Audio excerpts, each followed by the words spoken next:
اللہ تعالیٰ قرآن میں فرماتے ہیں استغفار سے گناہ معاف ہو گئے. یہ پہلے بندے نے پوچھا تھا. اللہ بارشیں عطا فرماتا ہے. دوسرے بندے نے بارش کی بات پوچھی. اور تیسرے نے کہا تھا میں غریب ہوں مجھے مال مل جائے. اللہ مال کے ذریعے سے تمہاری مدد فرمائیں گے اور بیٹوں کے ذریعے سے تمہاری مدد فرمائیں گے. اور اللہ تعالیٰ تمہیں باغوں کا زیادہ پھل عطا فرمائیں گے اور زمین سے پانی کے چشمے عطا فرمائیں گے. آپ دیکھیں ہماری جتنی پریشانیاں ہیں وہ ان 4-5 چیزوں کے اندر اندر ہوں گی. کسی کو بیٹے نہ ہونے سے پریشانی, کسی کو مال نہ ہونے سے پریشانی, کسی کو نوکری نہ ہونے سے پریشانی, کسی کو بیماری کی وجہ سے پریشانی, کسی کو گناہوں کی وجہ سے پریشانی.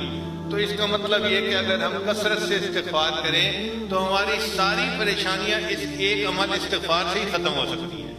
تو استغفار کی کثرت کر لیجیے. اچھا استغفار اس طرح بھی کر سکتے ہیں استغفر اللہ ربی من کل ذنب و اتوب الیہ.